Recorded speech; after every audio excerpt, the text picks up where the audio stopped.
NYPA, it's time to start the show, so search for the squad and listen out for the promo with the West Wild Spitter, spin his web into a chokehold. Make it unfold, 5 o'clock. Who gives a damn of what your man to say? We spittin' live wireless, leave we shot with the gamma ray. Ain't no runner-up, cause it ain't the closest to candidate. Our blocks is deep and you draw like Japanese anime. It's just us and the rest, news off the hottest press. Kyle Holton, Philly West, reppin' with the legends, classic interview session, politics, sports segment, live phone, call up a question, it's the NYPA, 95 connection, real people, ain't no scripted cue card for direction, just team on the grind time till it's all perfection, throw it past the satellite so you can catch reception, so touch ground with us, we kill challenges, a murder bit for every number on your calendars, from west to the boogie down the Greyhound in this, we Google Spot, Anchor Podcast, pocket this.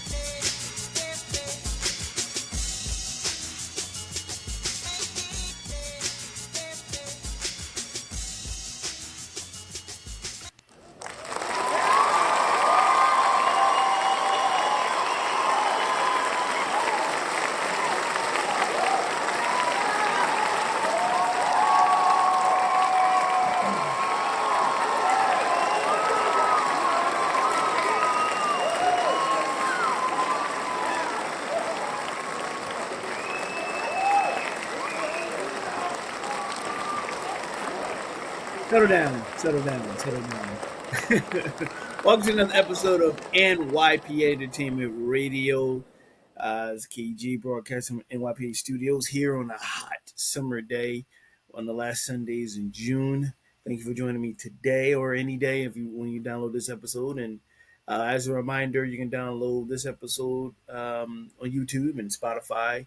Just press the subscribe button and get notifications of new episodes of NYPA Entertainment, the final season, and for more platforms to come, whether under the banner of the final season, NYPA Entertainment Radio, or the new show, Who is Kyle Graham, coming to you in 2026. Nevertheless, thank you for joining me today, tonight, this morning, whenever you're watching or listening to this week's episode. Appreciate it. It's a lot to get into, a lot of things I got to say, a lot of things have happened this week. And of course, if something's going down, I'm going to say something about it. You know how that goes. And of course, you're more than welcome to comment in the comment section of the platform, whether it's Spotify, whether it's YouTube or what have you. And eventually sometime this summer, I will be going live so you can communicate with me while it's happening on what you like, don't like, what I said or didn't say, and so forth and so on. And it's my opinion, basically. Like I said, it's not facts.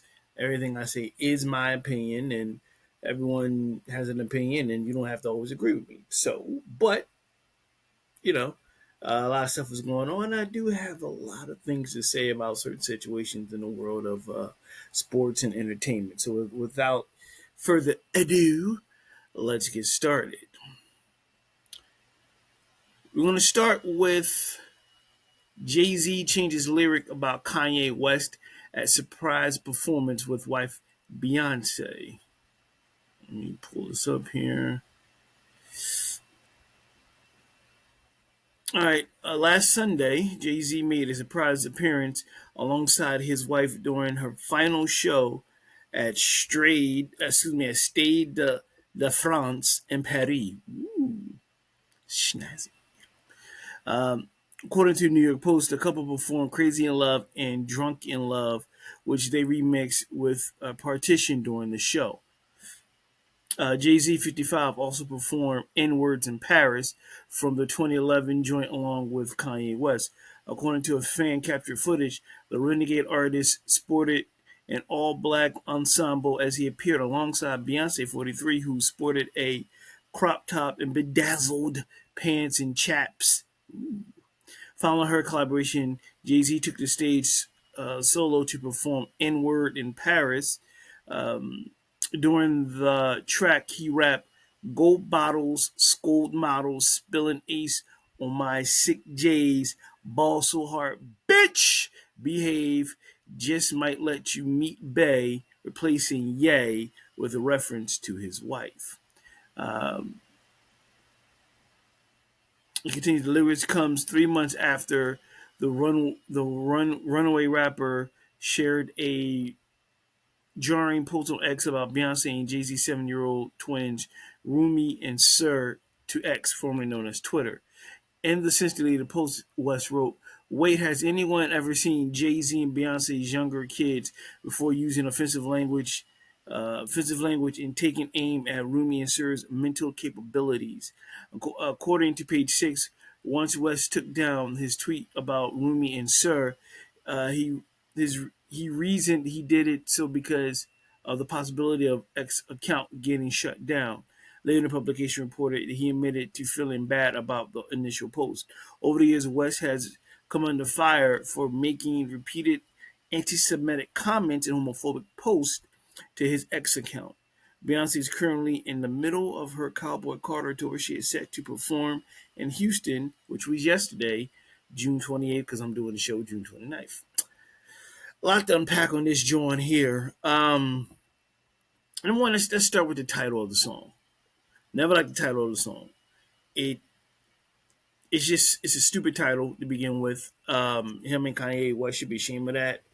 Uh, in words in Paris, you should be ashamed. You could have come up with something better. Brothers in Paris, homeboys in Paris, rich men in Paris, black men in Paris, something or what have you. Sun just went down. I had good lighting, and the sun just went down. I had that natural light going, and then it got dark real fast. You see that? Okay. Um,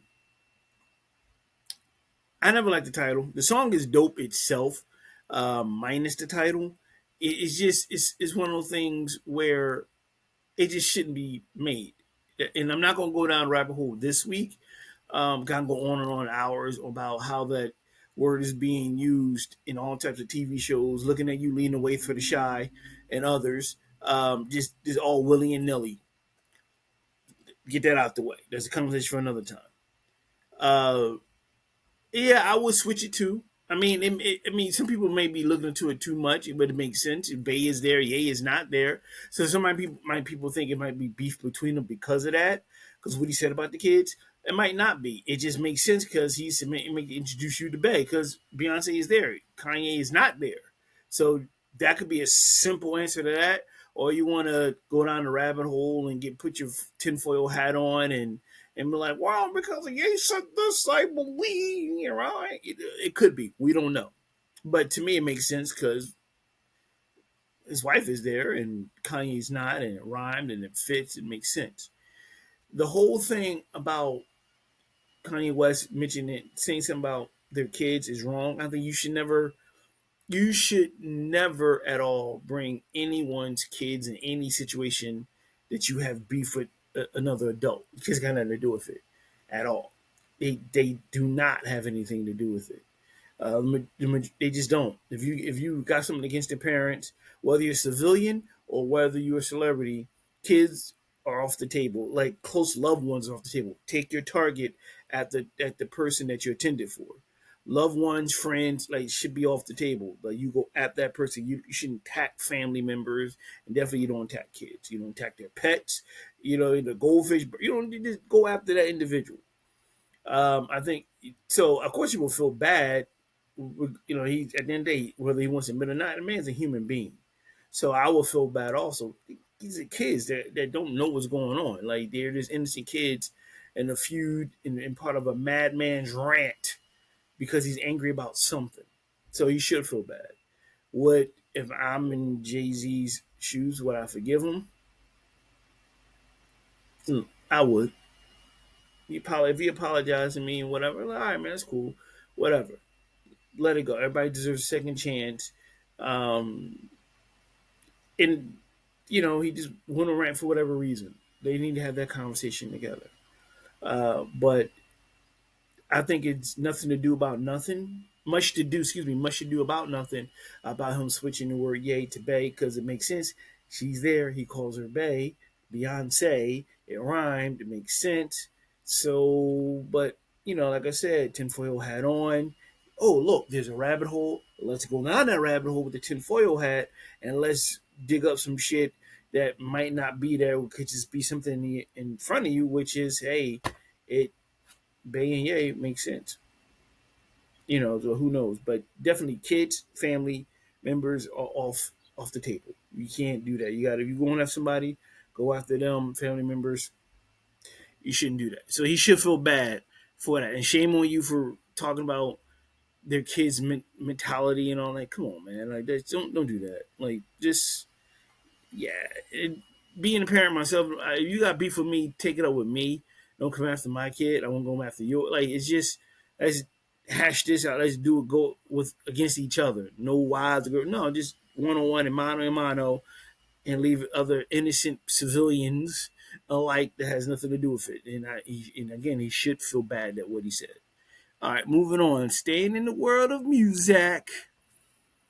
Here's a nice iconic tour. Brandy and Monica announced the Boy Is Mine Cold headlining tour with Kelly Rowland, Muni Long, and Jamal Roberts. All right, here we go. So here we go. Actually, I didn't write this. People can't write, but the article goes. Actually, the boy is theirs. Lord, help these people. Nearly 30 years after they topped the Billboard charts 100 for 13 weeks with the timeless duet, The Boy Is Mine, Brandy and Monica are teaming up for their first ever Cole headlining tour. Announcement made this past Tuesday, the 24th. Brandy and Monica will launch their headlining The Boy Is Mine tour on October 16th at Heritage Bank Center in Cincinnati. 24 City Trek will visit arenas in major U.S. cities, including Las Vegas, Los Angeles, New York, before concluding December 7th at the Toyota Center in Houston, Texas. Produced by Black Promoters Collective, The Boy Is Mine tour will also feature an eye-popping lineup of special guests, including four-time Grammy winner Kelly Rowland, two-time Grammy winner Muni Long, and American Idol season 23 champ Jamal Roberts. Long dropped her fourth studio album, Revenge, last summer, August 3rd, 2024. Roberts recently notched a number one debut on Hot Gospel Songs just weeks before tributing Kirk Franklin at the 2025 BET Awards earlier this month. Rowland was announced as the Voice UK's newest coach. Quote, this is really a full circle moment, Brandy, who landed at number 41 on the Billboard staff 75 best R&B singers of all time. Les said in a press release, Monica and I coming together isn't just about the music, it's about honoring where we came from and how far we've both come. The Boy Is Mine was a defining chapter in R&B, and to share the stage all these years later is bigger than a reunion. It's a celebration of growth, sisterhood, and the love our fans have given us from day one. The R&B icons who reunited in 2012 is all it all belongs to me announced their new tour with a cinematic short film helmed by filmmaker and production designer Ethan Tobin, who has worked with the likes of Beyonce, Ariana Grande, Taylor Swift, set in the maximum sound asylum. The tour trailer finds Brandy and Monica using their powerful and forbidden harmonies to break free. The love that the the love that The Boy Is Mine continues to receive means everything to me, Monica said in a press release. The tour is a celebration of our history, our impact, the fans who have grown with us. Brandy and I have been on our own unique journeys, and coming back together in this way is a reminder of the power, respect, strength, and real music. We're giving the people what they've been asking for and doing it with the grace, love, and purpose. God's timing perfectly God's timing perfectly aligned us. Last year, Brandy and Monica earned their 13th and 5th Grammy nominations, respectively, thanks to their feature tune to Grande's "The Boy Is Mine" remix, after after their duet. Grande's "External Sunshine" single reached number 16 on Hot 100 and soundtrack at Catwoman-inspired music video featuring cameos from all three ladies, as you actor Penn Bagley. This is awesome. Here, and let me give you some of the dates, man. They come to Cincinnati, and they start in October. So Milwaukee, Chicago, Memphis, Atlanta, Vegas, LA, Newark, New Jersey, Brooklyn, St. Louis. You know what I'm looking for. I don't see it here. It's not here in Philadelphia, but close enough. They're going to Atlantic City.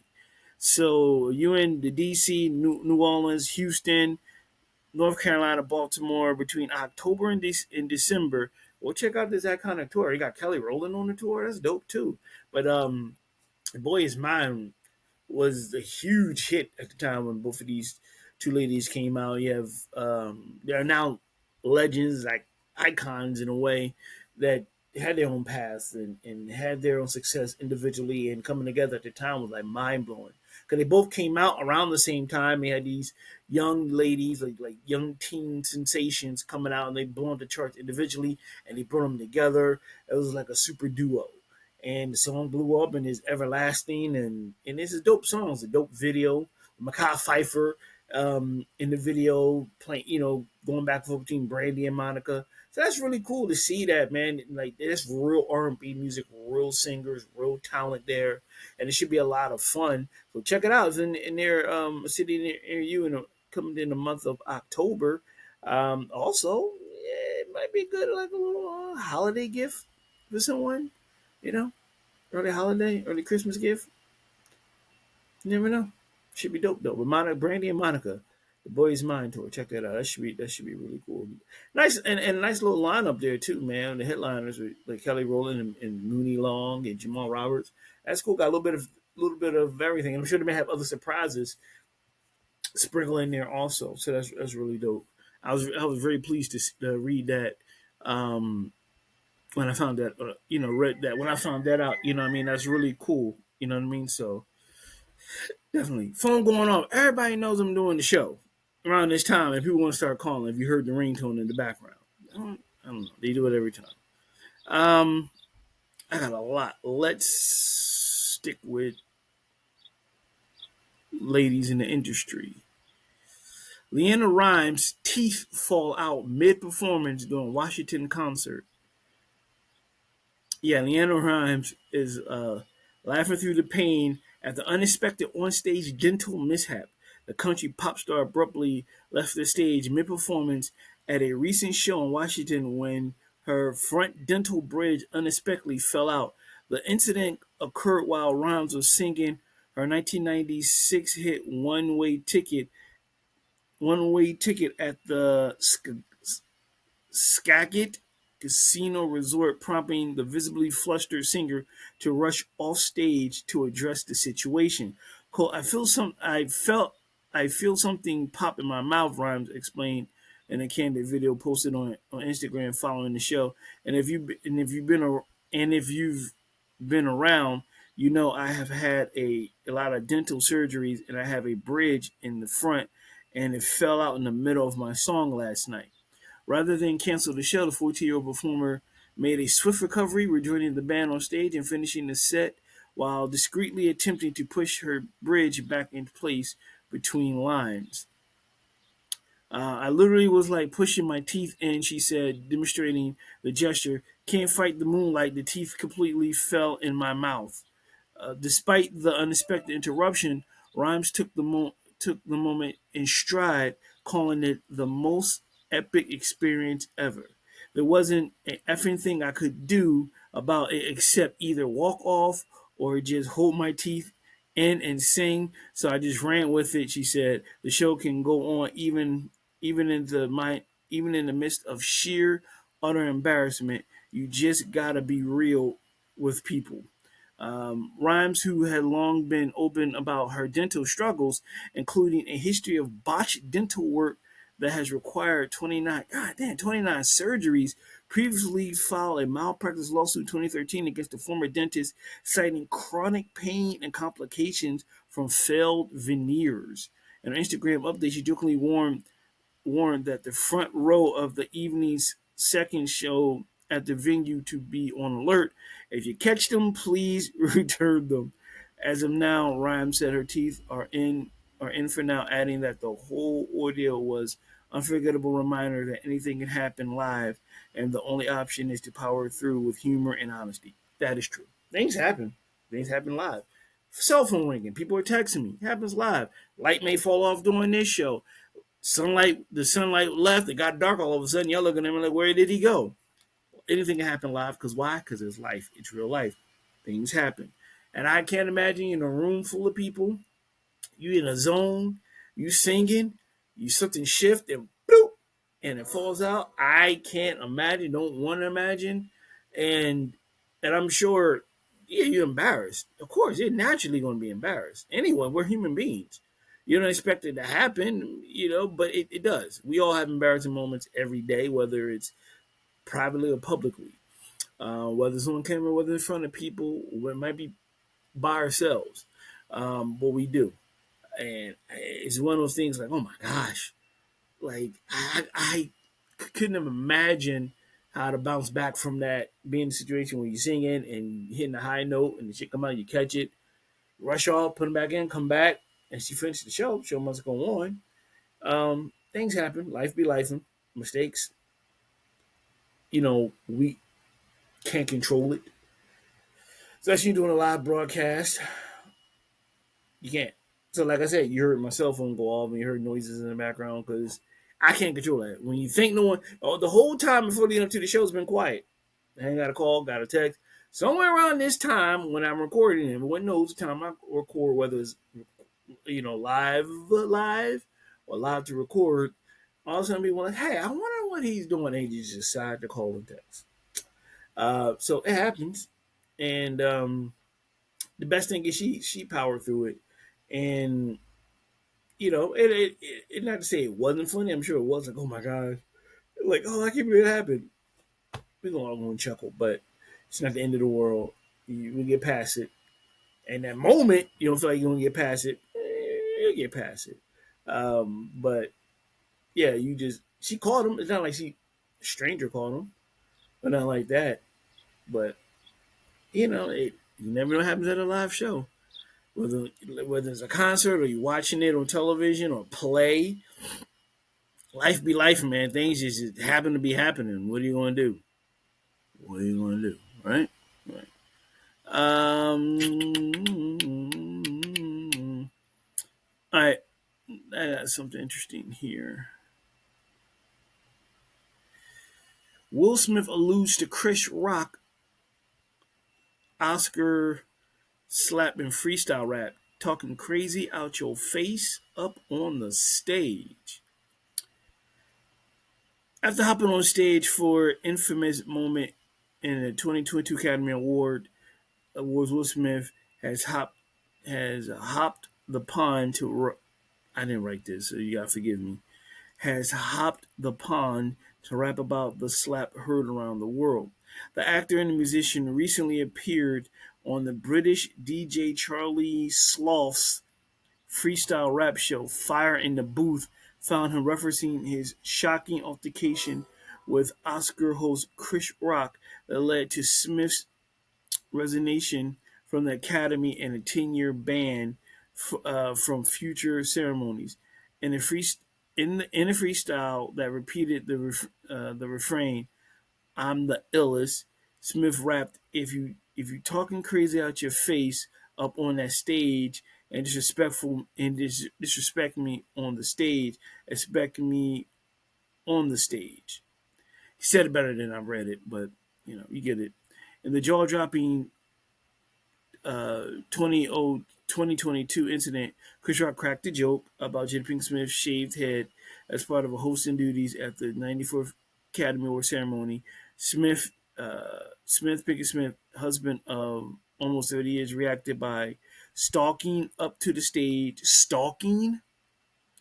Okay, a little dramatic there, Mr. Writer of the article. Aren't we a little dramatic?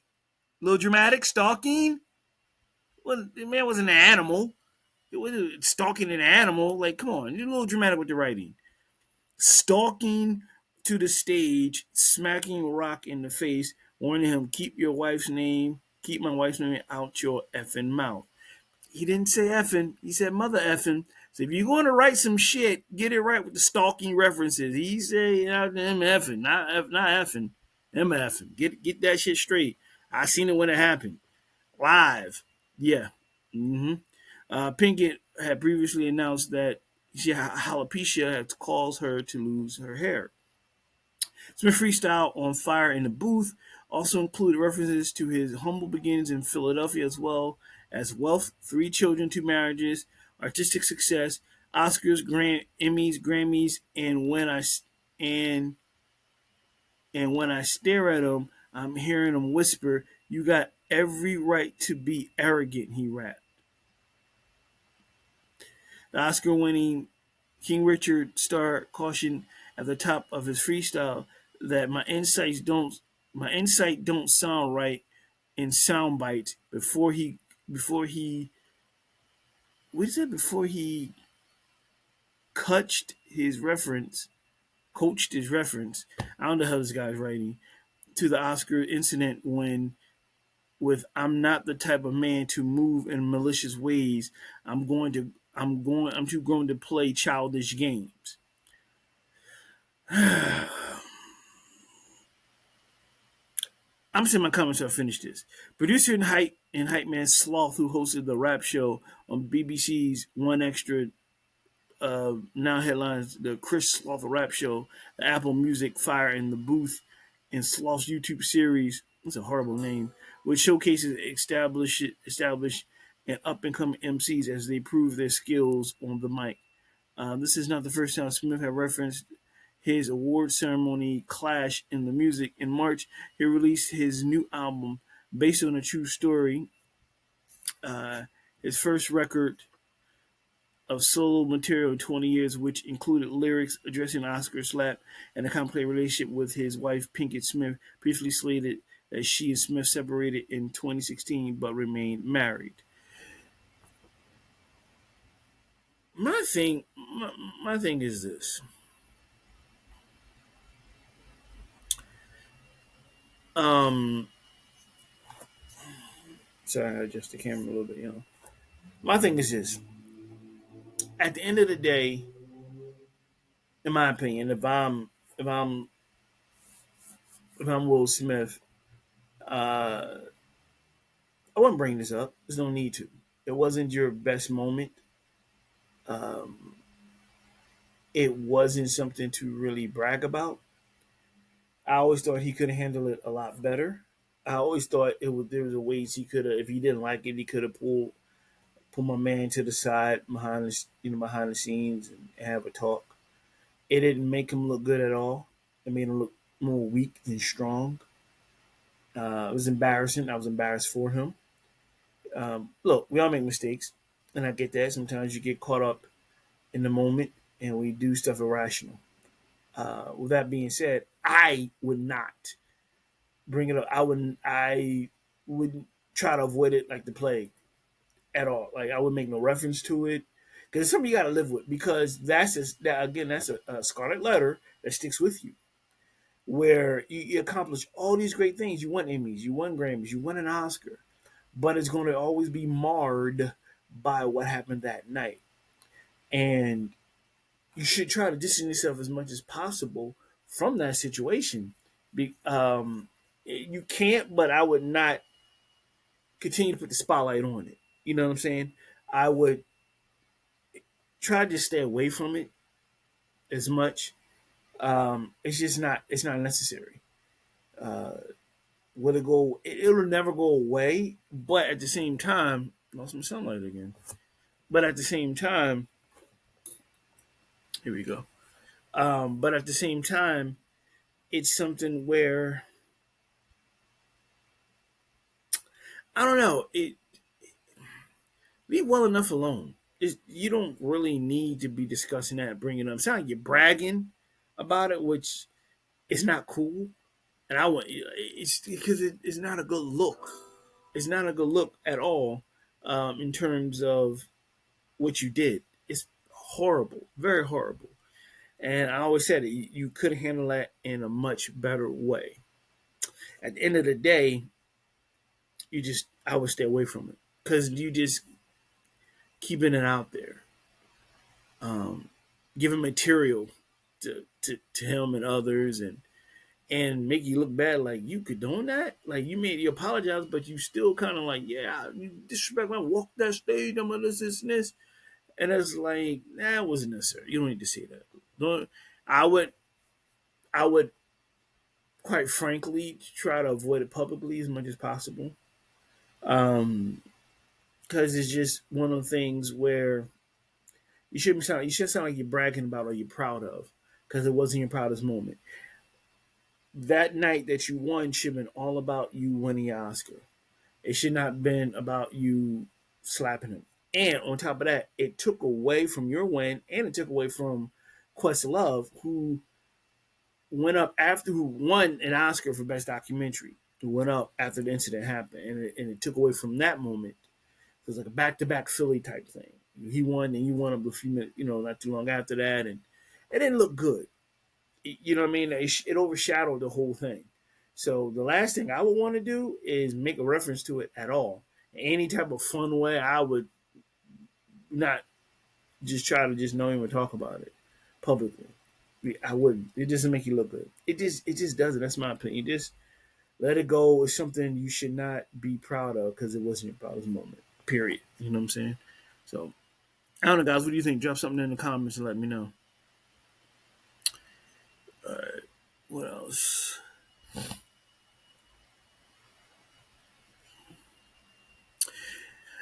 Actor Martin Kove, who's on Cobra Kai and the Karate Kid, who's let me see. This was crazy. Martin Kove was on Cobra Kai and Karate Kid 1 and 2 and 3. Who played John Kreese, got himself in a very particular situation. Martin Kove is apologizing for biting his Cobra Kai co-star Alicia Hana Kim at a fan event last Sunday. Kove allegedly bit Hana Kim during a signing event at the Washington State Summer Con and, I'm going to butcher this city's name, Puyallup, Washington. In a statement obtained, I deeply regret and apologize for my actions regarding the incident with Alicia, a genuinely kind and wonderful person who didn't deserve to be put in this position. I've always respected her and consider her a highly professional and talented co-worker on Cobra Kai. Kove claimed that he was just being playful in the moment, but he is aware that he went too far, and there's is absolutely no excuse for my behavior. Kove said that he is committed to learning from his and it from this, and will never happen again. The body cam footage. If I've seen this, we'll discuss that in a minute. So the body cam footage that showed Hannah Kim's reaction to Kove's biting her, you can hear the officer saying to Kove, "I like to understand why you did that." And Kove then explained, "I apologize. I was just playing because we're really playful together, and I bit down too hard." Hana Kim then interrupts Kove, saying, "No, no, no, we did not play like that. And right now, Martin, I am really pissed. You have left a mark on my body, which in your 80-year-old brain you think is play. Sir, were you raised in a ditch?" She finished. At the end of the footage, you can see Hannah Kim speaking with the officer. She decided not to press charges, but did say, "I would like for it to go on his record. I would like for it to go on the record between me and him, so that he can never do this to me again." Police reportedly escorted Kim out of the venue after the incident. Um, So in the statement, Hana Kim allegedly said, "I walked past Martin Kove, tapped him on the shoulder. He said hello, turned around, grabbed my arm, and bit down hard, almost drawing blood." The statement is also read, "I yelped and drew back, and then he grabbed my arm again to kiss it." Hana Kim said then said she went to tell her handler and her husband, Sebastian Roche. "I had visible teeth marks and immediate bruising and pain. We approached Martin in the green room later, and he was furious, outraged, visibly angry when I told him calmly not to bite me." Hana Kim claimed that Kove said he bit her for fun. The star later admitted to biting Alicia's arm and said he did it out of jest and he thought he was being funny and they play fight all the time and he did not think it was a big deal. KOVE played John Kreese in Cobra Kai and also appeared in 3 of the Karate Kid films. Hana Kim played Kim Dae-ung in 14 episodes of the series. I've seen the video this week. It popped up on my timeline, and I've seen it, and it's really crazy. Um, it's really crazy. Um, when I saw the footage, excuse me, and she is obviously anyone would be mad if you left a mark on the arm, and you bite somebody. That's not how you play. And if you find the footage, it just like how can I say it? He's stunned and he's like look kind of like nervous, like the cop is there, and he's like, oh, he's trying to explain himself, but there's no way of explaining. Like the proof is in the pudding. You left a mark on the arm.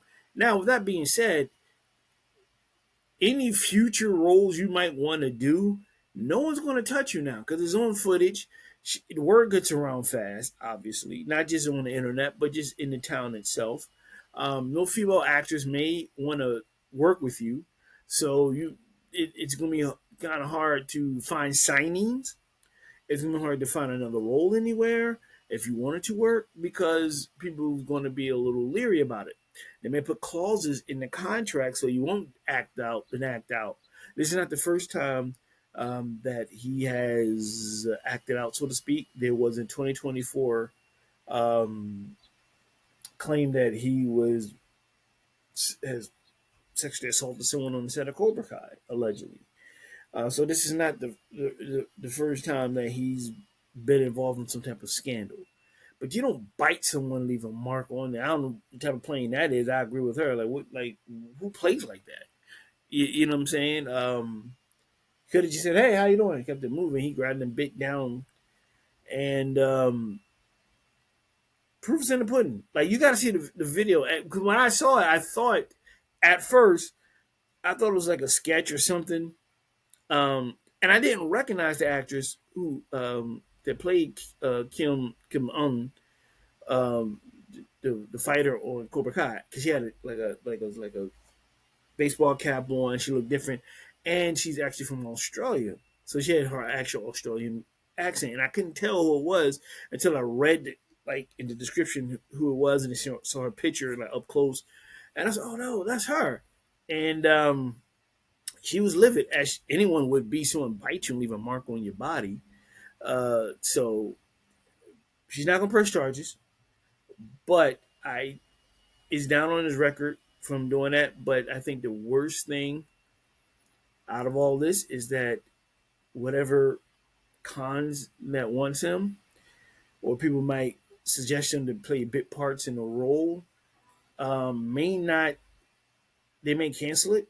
They may put a clause in the contract, and that might be it. It's a wrap because this is the cancel culture more than anything, and the fact that you, I'd say, kind of physically abuse someone. That is a sign of physical abuse. I lost my sunlight again. That is kind of a bit of a sign of kind of a physical abuse because you left teeth mark. You bit somebody. It wasn't like you did you bit down. That's just you wonder. You kind of wonder. It's like what is going through someone's mind. Sorry, though. Sorry. I was looking at something. You kind of wonder what's going through someone's mind when they do something like that. And but it's a wrap. I mean, it's not coming back from that at all. The proof is in the pudding. But yeah, you find the footage. I'm sure it's on YouTube or whatever, and it's kind of jarring. I thought this was like a joke at first, and I was like, "Is this real?" Or they like what is? Because it starts with her just screaming at him, and I'm like, "What is going on?" And he was calm.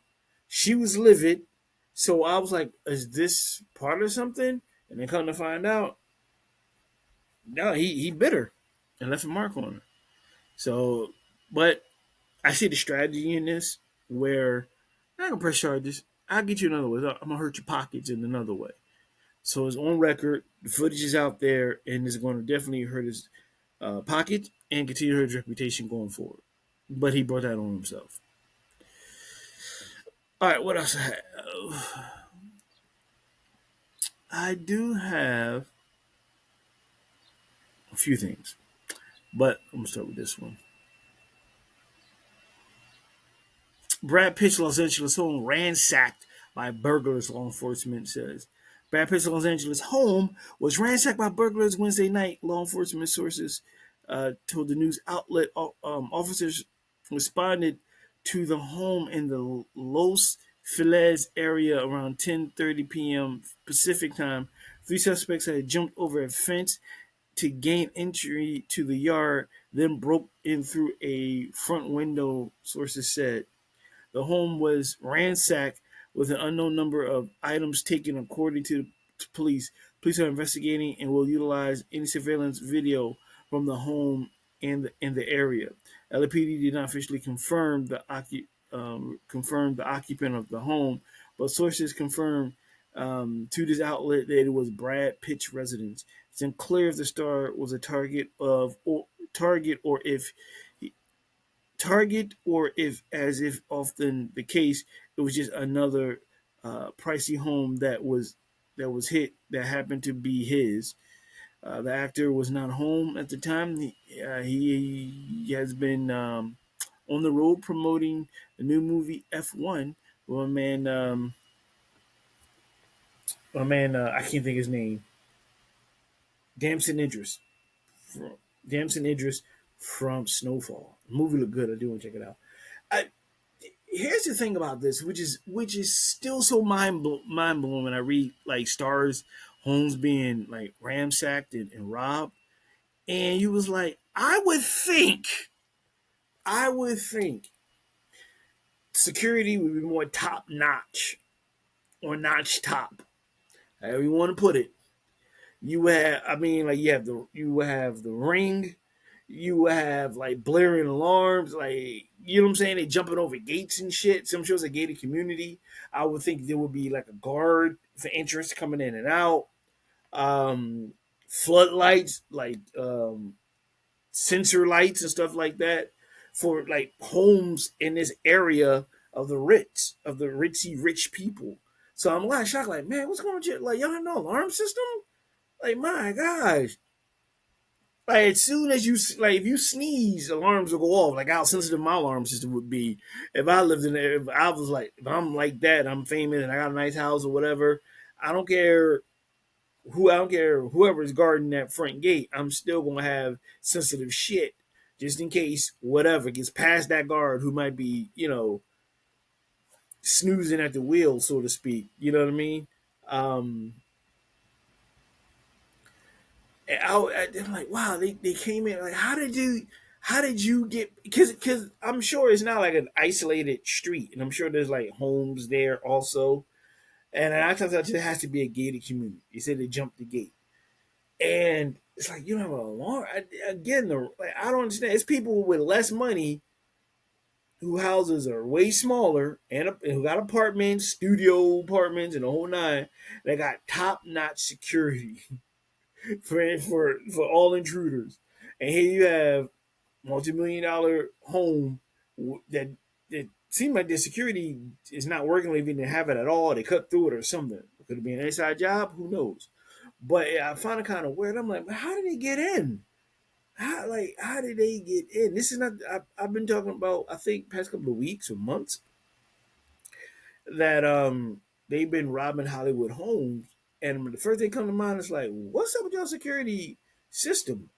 Y'all don't have that. Y'all don't have something like just goes off. All the technology nowadays and the money you have, man. I have the top on whatever. You know what I'm saying? Like I buy break when the alarm goes off. That type of shit. You breathe too hard. You know what I mean? I do like this to my chest. Like that's how sensitive the shit will be. So I'm a little lost for words where I'm like you don't have that going on. They should have never got that close to the crib, number one, and then got in. That should have never happened. That should have never happened. I don't understand that. Um, I don't get that. My lighting's off. I do apologize, folks. Um, I I don't get that. I don't get it at all. I just no. See live. See live. Things happen live. I'm trying to get my lighting. All right. See live. See, I don't care. I ain't afraid. I ain't embarrassed. Okay. I'm seeing the lighting. That's all I make. The lighting's cool. All right. I don't get it. I don't understand it. I have a Adam Sandler double bubble. So Adam Sandler spotted playing pickup basketball in North New Jersey Park. Adam Sandler made himself at home in North New Jersey over the past year, having been spotted in various businesses and public spaces while filming movie scenes. Most recently, the actor and comedian popped up in Montclair to take in part of one of his favorite activities, basketball. A video of Sandler shooting hoops with a small group in Rand Park was posted to TikTok last Sunday by user can't pronounce their name, so I'm not gonna give them no plug. Already have been viewed nearly 1 million times by the following day, in addition to hundreds of thousands of views on Instagram pages such as the Garden State and Stay Joyzy. And the 10-second video featuring two brief clips of Sandler sporting his signature outfit of a Hawaiian shirt and baggy basketball shorts, engaging in a 2-on-2 game with three other boys on the Montclair court. The actor starts by making a pass, setting a pick for his teammate, while in the second clip he fakes a shot before driving to the basket and making a layup. Sandler is no stranger to pick up basketball scene. An ESPN story from November highlighted actors' propensity by dropping in for games at random basketball courts, much to the astonishment of onlookers and fellow players. The video from Montclair prompted thousands of comments across social media, with some locals lamenting their missed chance at meeting Sandler. Others were amused to see an actor of Sandler's stature blending in seamlessly to the general public, aside from the brightly colored shirt. Adam Sandler is, is the most non-celebrity celebrity, one TikTok person wrote. Sandler's latest North Jersey appearance comes just over a month before the premiere of Happy Gilmore 2, which is available on Netflix July 25th. The sequel to 1996 film starring Sandler was shot throughout New Jersey last fall. Residents and officials in several towns posting about the cast and crew visiting the area for filming. The local hype for the movie began last summer when producers held an open casting call for extras in Morristown. The call resulted in thousands of people showing up in hopes to be in cast, with a line stretching through the town and backing up traffic. Listen, I say this all the time. Celebrities are human beings. They're not gods. They're not. And I love and I've met celebrities where I'm like, oh wow, that's dope. Because of course you don't see them every day. And one minute you see them on TV and the movies and they're in front of you, like, oh man, it's really cool. But they're human beings at the end, they're not God. So it's not weird to see a human being playing basketball. You know what I'm saying? He's down there. From what I've heard, the man is down. I never met him. But if he's like Chris Rock, who's extremely, extremely cool. Down to earth, that's it. Listen, the only thing to separate us from celebrities is status and finances. Otherwise than that, he just Adam down the street who liked the ball. That's it. So it's really cool that he's just normal. Like he's a normal people. But people are like, oh my God, I can't believe he play basketball. Why not? He's a human being. Why can't he? Why can't he be with the locals? You know what I'm saying? Like he's a human being. That all that fame and glory and all that can go like that can be gone. Snap of a finger, blink of an eye.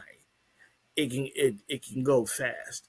So it's really cool to see him out there, just being himself and living life and being normal. Again, these celebrities are not gods. male or female, whatever. They're human beings, and it's good to see some celebrities act like human beings, and that's it. Like they're no different than anyone else. And I met a few, and they're awesome. And it's like, man, it's really down to earth because you think because of where they at, they'll be a certain way. Because a lot of celebrities do act a certain way. They think they're above all else, above the common folk, so to speak. But it's cool to see him out there playing ball. He loves basketball, man. He just is what he does to do, what he loves to do, and it's good that he just not one of those celebrities that keep security around him. He just Adam Sandler, just Adam, Adam from Brooklyn. He just like playing ball and being normal and wearing loud Hawaiian shirts and baggy ball shorts. That's what he does. Because he don't dress like the guy's like the multimillionaire, and he's just dressed again like he's Adam down the street. You just he just like just normal. And I think that's how you should be normal. Because again, fame and fortune can go like that, like quick. It can be taken away from you for whatever reason. You know what I'm saying? It can. And they're humans. They're not gods. So when everyone is like clutching their pearls and like, oh my god, I can't believe, like, why not? I can. I can. There's cats that live in New York that like make a lot of money, take the subway. I'll tell you a quick story. I got a little celebrity story for you. About I think I'm in 2012, maybe 2012. I was working downtown Manhattan, and I was like front desk, concierge security, corporate security, and in the building I was at, I don't think the building's still there. I'm getting my buildings mixed up. I can't give you the address because I can't remember. They it was a law building because it was right down the street from City Hall in New York City. Down the street, it was like the courthouses. So a lot of law firms was in this building. It's a large, wide building. In the back, like you come in on the first floor, you got the desk, you get the elevators and whatever. You go, and this is a great door. You go all the way in the back. It's large spaces like a fitness center or whatever. Well, in that space, in another large space, it was a production for Wolf of Wall Street with Leonardo DiCaprio, and drawing a blank on my man's name that was in Superbad. I'm drawing a blank. Um, well, the Leonardo side of it was I remember I was sitting there. I was grumpy that day because I didn't want to be there. I hated that job. And I'm being honest. And I had my head down. I think I was doing something. And the UPS guy came in and he was like, "You know who that is?" And I'm not looking up. I think I glanced. I was like, "No." I'm like, "No, no." I'm like, "No, I don't know who that is." Now I'm just being a grumpy. I didn't want to be there, y'all. Um, I'm like, "No, I don't know." So he's like, "Look," and I looked. I couldn't tell. So the guy left him staring, and on the wall, of course, it tells you what floor to go to and all that. Like, first floor is this, second floor is this, and the guy, Finn, Caucasian cat, he had a white polo shirt on, collar up. He had the iPods in at the time, the iPods, and he had a white polo hat because of the polo limbo, and he pulled over his head, and I'm looking. And he comes up to me and it was Leonardo DiCaprio. Man makes 20 mil a movie. And he was just as cool as hell. Like he blended in. Like he looked like a regular dude. I couldn't tell who he was. And he was like, "Do you know where that's where the wardrobe was for Wolf of Wall Street?" This was the wardrobe. And I'm like, "Oh shit, Leonardo DiCaprio." Down like just walking through New York, chill. Like it took me maybe to really see him. He was just sunglasses on, whatever, 20 million a movie, millionaire walking through New York. And I was like, "Oh yeah, it's back here." And I walked into the door. He was such a cool guy. So down to earth. "Oh, well, thank you," and blah blah blah. Real cool. That's like I said, this some people don't need the large bodyguards, the limousines, the this, that, and the other. Basketball player Steve Nash, who used to play for the Phoenix Suns, lived in Brooklyn. He lived down Soho. That's where I was. I worked in Soho, and you can see him on the skateboard. on the skateboard going by, regular. Um, you see that like normal, just whatever. Again, the only thing that separates us is it's status and fortune, and it was just like no, not like just regular. They want a lot of them, believe it or not, want to be treated normal, want to be regular, and just blend in and just whatever. And there's nothing wrong with that. There's nothing wrong, and I appreciate that more than you being uppity and don't want to just stay away from me peasant type thing. Uh, so yeah, you'd be surprised. David Blaine is another one who lived like I think he lived the building behind this building, and it's like a driveway. It's weird. It's a setup like up in a cut. Like it's hard to explain. But I would see David Blaine, the magician, from time to time. He's chilling, walking the dog or whatever. Man, he's high, just like shout out David Blaine. Man, just the guy sat in the iceberg, the little ice cube and shit, and all the craziness. But they just want to be normal. You know what I mean? Some do, some don't. It depends. But like I said, someone like Leonardo DiCaprio who make 20 plus a movie, multi-millionaire, walking through the streets of New York, no one recognizes him. He just blend in, and a lot of people I've heard have take the subway and no one know, and if they do see you, they do. New Yorkers do not bother you. They people kind of, it's like an unwritten rule. They kind of know like, oh, leave that person alone. It's a lot. When my years living in New York, I would see pictures before social media became really big. You see pictures on page 6 in New York or whatever of so and so just on a train reading the paper or just chilling amongst everyone talking, and people just and it will just talk. And some people recognize them, some people won't, or some people just give them that respect, like, oh yeah, and just they want to be treated normal. Don't have the lot of security around them. You know what I'm saying? They just don't. They just want to blend in.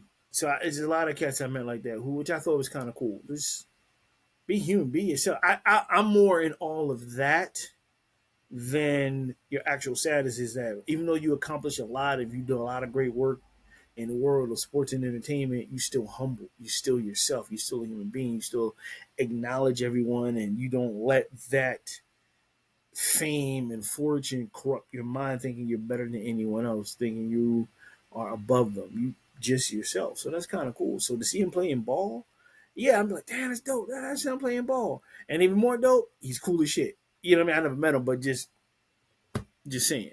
And I'm sure he was nice to all who greeted him. You come with respect, they're gonna respect you back.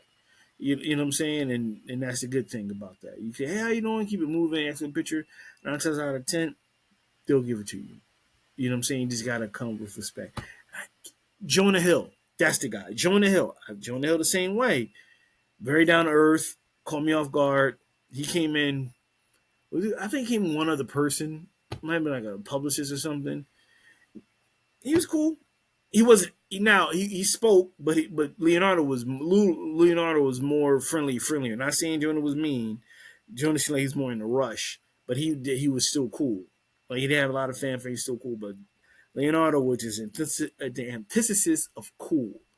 Like he dressed cool. He was just real laid back, real like I don't want attention. Let's do whatever music, and get in and get out. Meet up with Martin Scorsese later on.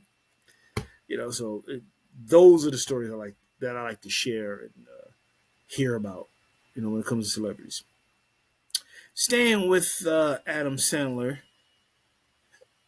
Adam Sandler. I get it right, y'all. We're bringing "You're My Best Friend" tour to Philadelphia. Hate pop-ups. There's few performers who need no introduction, but after decades as one of the most successful comedians in America, Adam Sandler certainly needs no introduction. Nearly everyone has a favorite role that has been played by the Saturday Night Live alum, whether it's Billy Madison, the Waterboys' Bobby Boucher, or perhaps Happy Gilmore, which we'll see the sequel this summer, was shot in New Jersey. And now, after sold out performances in 22 and 23, Sandler is hitting the road on the You're My Best Friend tour, which will hit Philly, Wells Fargo, or or we should say now they changed the name. They changed the name to Xfinity Mobile Arena on September 19th of this year. Yeah, they changed the name. This whole another story for another time. Officials with Live Nation said the ticket pre-sales began this past Thursday, and the general ticket sales began this past Friday. You know them shits are freaking expensive. So starting September. So if you're in Jacksonville, you're in Tampa, Miami, Charlottesville, Raleigh, Baltimore, New York at the Garden. That's gonna kill at the Garden. Albany, Syracuse, Philadelphia, Pittsburgh, Buffalo, DC, Hershey. People out there in Hershey, you know who I'm talking to. Milwaukee, Boston, Detroit. Go check them out. So it goes from I'm sorry, from September 5th to November 1st, ending up in Las Vegas. So that should be dope. I'm sure he has some surprises on the tour. Some guest stars coming out, and it should be a lot of fun. Adam Sandler, it's just a multi talented guy with the guitar, the songs, the acts. So I'm sure he's definitely gonna have some special guests stop by in certain cities and shows and things of that nature. So that should be cool. So you in any of those cities, especially here in Philadelphia, go check out Adam Sandler starting September on "You're My Best Friend" tour. Go check it out. That should be cool. That tickets should be. I'm sure them tickets are mad expensive, crazy expensive. I I don't need to know the pricing. I know the pricing is man makes over 20 million a movie. So yeah, you can imagine how much the ticket's going to cost. About 20 million a movie. So mad expensive. Um, Drake. This is T-Pain over retirement comments. Drake has a hit out at T-Pain for say that he needed to back away from the music industry. Speaking in the interview, T-Pain said, "One thing I learned from Drake, but one thing he hasn't followed his words on." No, let me do it again. One thing I learned from Drake, but one thing he hasn't followed his own words. Drake said, "I want to be one of them people that gracefully bow out and not get kicked out." He continued, I have ever since said, thank y'all, I appreciate y'all. I'll see y'all when I drop. Don't worry about it. I'll just drop something. Let me know if you heard it." Drake is like, "No, listen, okay? I got another one. Hold on, check this out. Y'all ain't like that one? Okay, real quick, just one more. Let me try one more." Um, the sixth guy caught wind of the comments and had a few choice words for the buy you a drink rapper. He commented on Instagram, "This guy always had resentment for me," laughing emoji. "You can hear it every time he speaks on my name." T-Pain previously uh, opined that he believed that Drake and Party Next Door collaborated album "Some Sexy Songs for You" was made up of songs that didn't make other projects. So here's my thing. I feel like Drake recorded a bunch of shit, and in order to keep Party around, PATRY around, he said, you can take 10 to 15 of these songs, put a verse on them, and that's an album. Payne said. He was probably like, "Bro, the songs is already recorded. These are all the songs that didn't make the previous album. Go for it, bro. Put verses on these songs." Yeah, um, continue. Yeah, there's 5 to 7 solo Drake songs that didn't make other albums. I'm not sure what. I'm not saying that they're bad. These are just songs that didn't make albums, or the other way around. Maybe Party came to him PARTY in capital letters, came to him with an album, was like, Drake, can you put verses on these particular songs? T-Pain had previously refused to pick a side in the beef between Drake and Kendrick Lamar, commenting, Drake or Kendrick, I choose to mind my fucking business. It ain't got nothing to do with me. It ain't gonna hurt my pockets if I pick one or the other. Don't give a fuck. These kids, I tell you, these kids they're so sensitive. They take things to heart. Here's the thing. Here's the thing. It's very interesting. I've been saying this for a long time. How people can talk shit on social media. How people can talk shit in an interview. But you would never hear them say the same thing or hear about them having a conversation with the person they're talking about. You follow what I'm saying, everybody? Like, it always got to be through Instagram. It's always got to be in the interview. But you never hear that, hey, oh, so-and-so pulled this guy to the side and had a conversation. Or they just say, hey, I talked to him privately, and it says between us. Our respect, that's a real G. That's a real G right there. Yeah, we talk and we gonna leave it at that. What came out of it? We had a discussion. It was between him and I. If he chooses to say something, that's on him. But we worked it out. We just came to an understanding. I think that's very adult of someone. I know it sounds like a fantasy land and all I said. It's a fugazi fantasy. I know that, but it should happen. Throwing little jabs here and there and try to cover it up. I don't know. I think, like I said, you know how to reach that person if you feel some type of way, feel as though you got slighted. And you just approach them and it's like, look, man, I feel slighted what you just said. What made you say something like that? Or just ignore it and keep it moving. It shouldn't hurt your pockets either if someone's saying something. So let people have opinions. People gonna have opinions about whatever. Some people are gonna talk out of school. Some people just gonna say shit to say shit. That's the way the world is. Whether you're a civilian or celebrity, like, you just gotta roll with the punches and just like, whatever. You ain't got time for that. Focus on what you're gonna focus on. Go make that money and keep it moving. And it's that. But if it really does get to you, then talk to them privately. Like, yo, man, look, I don't like what you X, Y, and Z. This whole display of public, whether it's violent, physically, or verbal, we have a verbal violence. We just rip somebody apart, curse them, disrespect them. It shouldn't go public. And that goes for anyone, period. It incenses me when I see civilians, not celebrities, on my timeline randomly on social media, and they blasting someone that we don't know and just shitting on them. And look, did you tell that to them? And what's your end game of telling people about this? Like, what's your end game?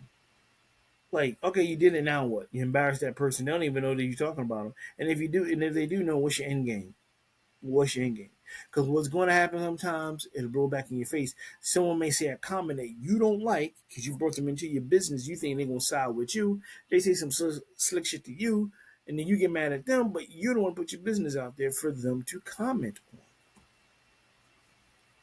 Keep it classy, man. Keep it sexy. Keep it mature.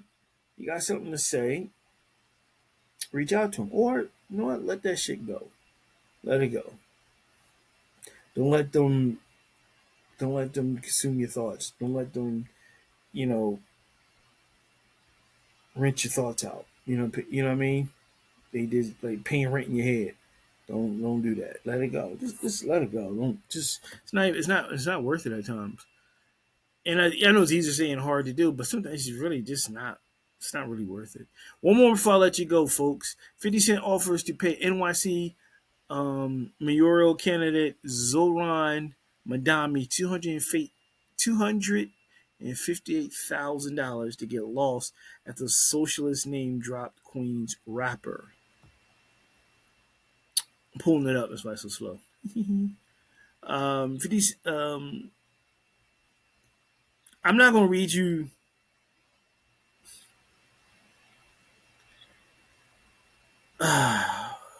These people that can't. Okay.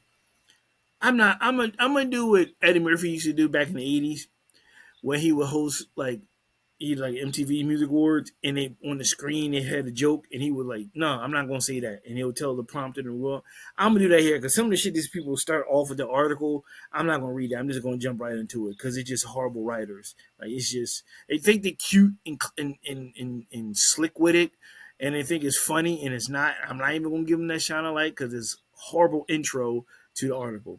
So I'm just gonna jump into it. 50 Cent said he'll pay a pretty penny to get. Okay, and they still in the second line that says something corny because you get 50 Cent pay a penny. You see what that idiot wrote. 50 Cent said he'll pay a pretty penny to get rid of Democratic socialist Zohran Madani and his tax the rich plan after the Big Apple mayoral hopeful name dropped the Queen's rapper on a popular podcast. Quote, where did he come from? Whose friend is this? I'm not feeling this plan. No, I will give him $258,750 and a first class one way ticket away from New York. 50 Cent wrote on Instagram this past Wednesday. The 49-year-old rapper star 49-year-old rapper whose real name is Curtis James Jackson III. They gave us a full government name. God damn. They went all the way in. They didn't say Curtis Jackson. They went Curtis James Jackson III. They went all the way in on his government name. I was firing back at comments Madani made about raising taxes while appearing on the Breakfast Club earlier this month. Uh, we're talking about corporations that are making millions of dollars, not in revenue, but in profit, Madani said during the June 11th interview about his plan to hike taxes on businesses and the wealthy. And the second is taxing the top 1% of New Yorkers. We're talking about people who make $1 million a year or more, taxing them just about a flat 2% tax increase, he said on the nationally syndicated morning show and podcast. Quote, I know 50 Cent is listening. He's not going to be happy about this. He tends not to like this tax policy, but I want to be very clear. This is about $20,000 a year, Madani quit, excuse me. But after the segment aired, the Grammy-winning indie club rapper, whose net worth is estimated close to $1 billion, didn't exactly feel like sipping bub with Madani in the VIP section. My God, who the fuck wrote this? Sipping bub. Really, dude? Stop trying to be cute with the article and just write it. Like, come on. Sorry. I'm a writer and I see stupid shit. It gets me riled up. Sorry. Um, I will continue. I'm telling President Trump what he said. What he said. What he said to. What he said. Fool. 50 Cent wrote in a scathing post along with a thinking emoji during the interview. Madani, who defeated former Governor Andrew Cuomo in the Democratic mayoral primary election upset Tuesday, also outlined his goals to raise money for better public transit, to uplift small businesses, and to Trump-proof the city. Outside of this horrible article being written with the cutesy quotes and shit, of course there are a lot of rich people that ain't gonna like being taxed high. Of course not. You know what I mean? Like the quote New Jack City, rich get richer and the poor don't give a fucking thing. That they don't want that. Of course you want to tax the poor, in the middle class, the lower class. Of course, that's how it's all made up. Now, I'm not a political person, and I don't talk political stuff on here. That's not what the show is designed for. The show is more about entertainment and fun. However, of course, I'm not blind and not deaf. And anyone with common sense will know no rich person wants to spend more money. They're going to flag it down lower to the lower classes and so forth. Um, Look, it's not like, I'm not a big political person, and I really don't trust a lot of politicians in general. But he's trying to make things better, and if that's what he got to do, that's what he got to do. Pay the taxes, man, to keep it moving. You know what I'm saying? Or how about this? Just leave the state altogether. Go to a tax free state. Something. But it's crazy. And like I said, I'm gonna make this short and sweet because I'm not a big political person, and I don't really do a deep dive on that because this is not what the show's about. And that's it. I just point out the fact that you have someone who's trying to make it better for everyone across the board who don't make $1 million a year or don't make a high hundred thousands a year in that city or anywhere. And it's tough out here for anyone, the blue collar people who's check to check, to raise a family and to survive. It's rough. It's really rough. And you have some good politicians out there who's trying to right that wrong and make it easier for everyone. You have a lot that doesn't. So it's just one of those things at the end of the day is believe whatever higher power you believe in, pray to that, and at the end of the day, that higher power you believe in will make the final decision. Not any human being who wants to pull the strings and run things with an iron fist and dictate to those who don't have a lot and make them pay more. You know what I'm saying? With that being said, ladies and gentlemen, now look, it's about that time to let you guys go. Appreciate you taking the time out this week for another episode of NYPA Entertainment Radio. Remember, press the subscribe button for notifications for any brand new episodes on Riverside, YouTube, Spotify, and more platforms to come.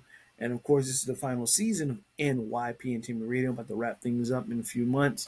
And then we're going to start spanking brand new with a new podcast, who is Kyle Graham. Appreciate you. Thank you for taking time out. As always, I'll do my best to entertain you. And get at me at Instagram at NYPA ENT Radio, Kyle Graham at Facebook. Just get at me. Get in the comments. You got something to say? You like what I said? Don't like what I said? It was something you want to discuss? Soon I will be going live where you can do it directly as the show's going on. But thank you as always. Keep your head up. Stay positive. There's a lot of shit going on. Trying to stay cool this summer. It's hot as hell out there. And just remember, don't let the bullshit get you down. We'll get through it. This too shall pass. Always remember that. So easier saying, hard to do, but try to remember that. Ladies and gentlemen, boys and girls, small dogs that wake you up in the morning, even though you want to sleep in. Lord willing, I'll see you next week on another episode of the final season of NYP Entertainment Radio. Last week, everything went off without a hitch, audio-wise, so we will do the clap and fade to black because I can't do the outro because YouTube has a lot of punk asses over there. I'm like, yeah, you can't use it as a sample in there. So you just have to do the fade to black logo, and then I'll see you next week. NYP Entertainment Radio. Peace.